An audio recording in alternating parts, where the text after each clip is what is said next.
Welcome to Conversations. I'm Muqtedar Khan, your host, and I'm going to talk to you a little bit about the various geopolitical maneuvers that we have seen since Donald Trump's announcement that Donald Trump and the United States are going to impose 25% additional tariffs on India over and above the 25% reciprocal tariffs that he has already announced on India, because there is no bilateral trade agreement at the moment.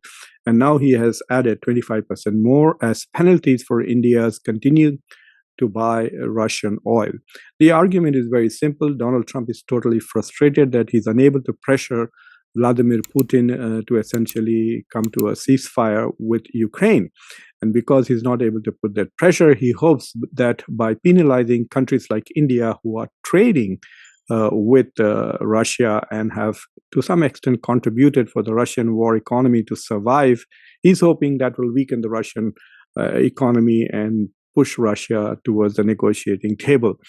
Well, first of all, it's not just India that is trading with Russia. There are other countries too, including European Union and the US itself. So in India, in its response, highlighted this hypocrisy of Western countries where they continue to buy Russian energy, Russian oil, Russian uranium and palladium, etc., and then they pressure India to stop trading with Russia. So India's response was essentially that this is unfair, unjust, unreasonable, and also hypocritical. But since then, we have also noticed certain developments, and those developments are interesting. One is that India's national security advisor has visited Moscow and met Vladimir Putin. Apparently, the agenda was to discuss essentially anti-India terrorist networks in Pakistan. He is seeking Russia's support against them. They are also discussing Russia's recognition of the Taliban. I don't know what that means. Whether India is now also thinking of recognizing the Taliban or not. Perhaps since Taliban have announced that they will be joining China's CPEC, I wonder if that is an impediment for India. And they have also talked about mutual cooperation on other security issues, including India's potential purchase of Russia's fifth-generation fighter Su-57, but more importantly, there was also the discussion about the finalizing the date when Putin will come to India. There are many dates floating around. There is no date announced. I saw one report which said end of August, which kind of seems too close. And Prime Minister Modi is going to China at the end of August. So that is probably not the feasible thing. It is quite possible that it will be at the end of the year, sometime in December, that Putin will come to India. There used to be an India-Russia summit, but that has not happened since COVID. And while Russia was at war with Ukraine and India was in its, I want to be part of the West mold, India did not host an India-Russia summit, even though Modi went to Moscow to meet with Putin, and they also met in Kazan. And it is possible that Putin will come to China for the Shanghai Cooperation Organization's Leaders Summit, and there will be a meeting probably at the end of this month between Modi and Putin. But the visit by Putin to India, that has a diplomatic significance. It sends a signal to the West saying that we are not abandoning our friend and we will continue to remain with our friend. So that's an important visit. Let's see whether that happens or not. But there is also a lot of discussion and significance being attached to Prime Minister Modi's visit to China. So the talk is in this context. So clearly, the Indian strategic community has been rattled by Donald Trump's completely anti-India posture. They're surprised. They are clear-eyed enough to recognize that the amount of influence they thought India had over the United States, perhaps it does not have over Donald Trump. And this assumption that because Donald Trump and Modi talked about each other as if they were the best of buddies, that apparently does not seem to have any influence on statecraft, foreign policy, or tariff policies at all. So suddenly, India has awakened to the possibilities that they may not have good relations with the United States, at least under this Trump administration. So there are two possibilities that the Indian government is exploring as a balancing, as a counterbalance to the assault that they are experiencing from Washington. One is to talk about reviving RIC. In fact, this discussion was started by Lavrov in March when he suggested that the time has come for RIC to become strong again. So this is Russia, India, China partnership. I have done a show on this. You can take a look at it about 10 days ago, where I argued that there are too many complications between India and China's relationship for RIC to be very cohesive. RIC is the core of SCO. It is the core of BRICS.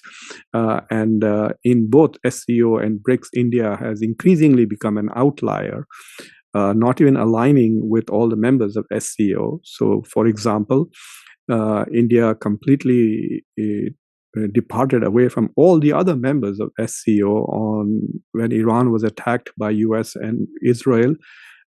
India refused to condemn US and Israel because India is the voice of Israel these days. And in Brazil too, India tried to dampen the criticism of the atrocities that Israel is committing in Gaza. So until recently, until Trump started imposing tariffs, India was the one that was weakening the BRICS, breaking the solidarity of BRICS, undermining the cohesion and consensus of the BRICS. Now suddenly, BRICS has become an option. Prime Minister Modi is going to China, and he's already sent Ajit Doval to Russia, and he's about to be on a phone call with Lula of Brazil. We will see how that goes forward. But the efforts that India is making essentially is to say that we have other geopolitical alternatives. The question really that arises to my mind is, for a country that wants to have strategic autonomy, why does it immediately need to run from pillar to post? You have temporary unpleasantness. It could actually go away. See, the two tiers of tariffs that are imposed on India, 25% as reciprocal tariffs, 25% as tariffs against Russia. But Donald Trump is scheduled to meet Putin sometime next week, probably in UAE. And if there is a rapprochement between the US and Russia, and if the talks towards a ceasefire proceeds rapidly, then there's a pretty good chance that the war will end. And if the war ends, then this whole business of not buying Russian oil becomes moot, and those 25% could go away, and they are going to kick in by August 27th. So there is time for India to negotiate, and hopefully for India to hope that something really positive comes out of the Putin-Donald Trump meeting that is scheduled for as early as perhaps next week. The date hasn't been announced, but they're trying very hard to make it by next week. And then there is also the whole business of the trade agreement still continuing in spite of the reciprocal tariffs of 25%. India could still, I feel that India can still get a 15% rate. It just needs to completely shift the way it is negotiating. India, besides protecting agriculture and dairy, is also protecting industries which are run by very rich basically oligarchs in India. So there is a lot of corporatism going on there, and so India does not need to protect Adanis and Ambanis from competition from US companies.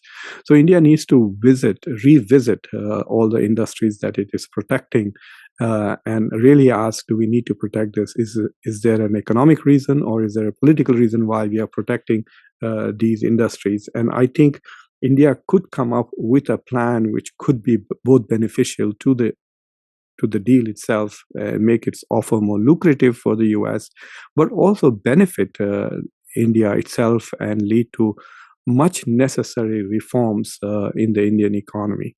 So I think there is a pretty good chance that by the end of this year, India could come out of this whole mess with much lower tariffs and a bilateral agreement with Donald Trump. Maybe India should work towards a ceasefire between Russia and Ukraine in order to protect its purchasing of Russian oil. But if there is a ceasefire, then you have this situation where Europeans will then directly buy energy from Russia, and that discounted price will not be available to India anymore. So there are lots and ifs and buts as we go forward. But I just wanted to make this point that India should not rush to completely change its foreign policy and grand strategy just because Donald Trump has made a couple of utterances which he himself could change.